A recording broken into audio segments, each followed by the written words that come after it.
اور اب یہ آخری عشرے میں ایک ایسی رات ہے جس پہ پوری سورت نازل ہوئی، انا انزلناہ فی لیلۃ القدر۔ یہ لیلۃ القدر کو لیلۃ القدر اس لیے کہتے ہیں کہ اس میں سال بھر کے احکامات نافذ کیے جاتے ہیں، اور فرمایا جس نے لیلۃ القدر میں ایمان اور اخلاص کے ساتھ نماز پڑھی اس کے گزشتہ صغیرہ گناہ معاف ہو جائیں گے۔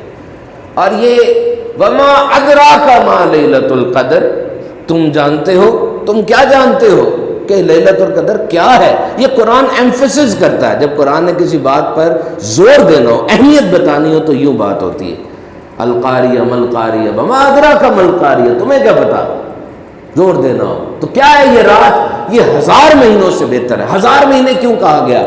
1000 سال بھی تو کہا جا سکتا تھا۔ یہ صحابہ بیٹھے تھے، میرے آقا علیہ الصلوۃ والسلام نے ان کو بنی اسرائیل کے ایک بزرگ شمعون کی بات بتائی کہ وہ دن کو جہاد کرتے تھے، رات کو قیام کرتے تھے۔ انہوں نے اس طریقے سے 1000 مہینے گزارے۔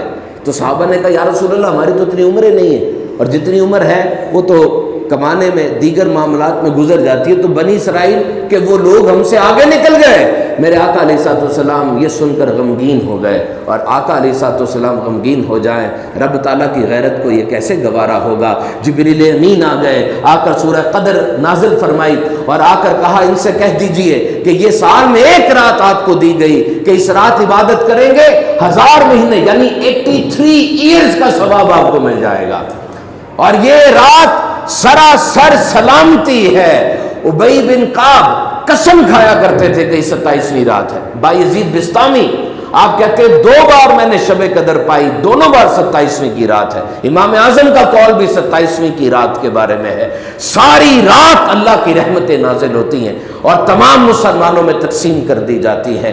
رحمتیں بچ جاتی ہیں، بچوں میں تقسیم کی جاتی ہیں، رحمتیں پھر بھی بچ جاتی ہیں، دارالحرب میں رہنے والے کفار میں تقسیم کی جاتی ہیں۔ سنتے نہیں آپ کوئی کافر کلمہ پڑھ کے مسلمان ہو گیا؟ یہ اسی رات کا صدقہ ہے۔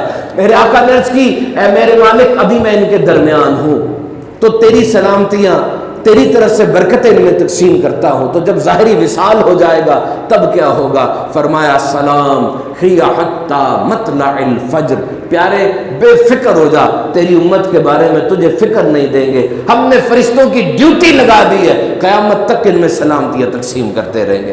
تو اس رات سب بخشے جاتے ہیں سوائے 4 لوگوں کے، عادی شرابی، ماں باپ کا نافرمان، رشتہ داروں سے تعلق توڑنے والا، اور وہ جو دل میں کینہ رکھتا ہے۔ تو آگے بڑھیے، تھوڑی کوشش کر کے روٹھوں کو منا لیجئے۔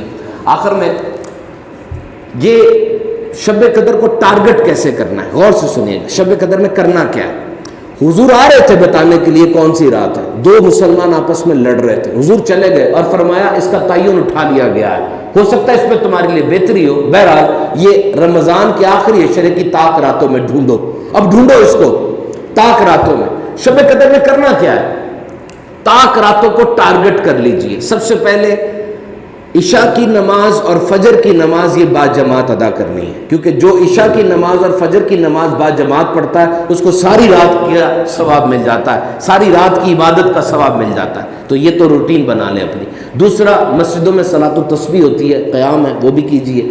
تیسرا، آپ کوئی ورد وظیفہ اس رات 1200 دفعہ آپ درود و سلام پڑھ لیجئے۔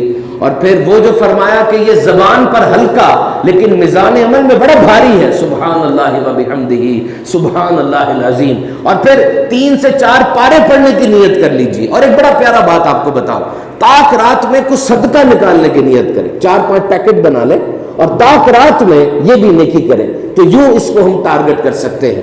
اور شب قدر ڈھونڈنے کا سب سے اچھا طریقہ وہ اعتکاف بیٹھ جانا ہے۔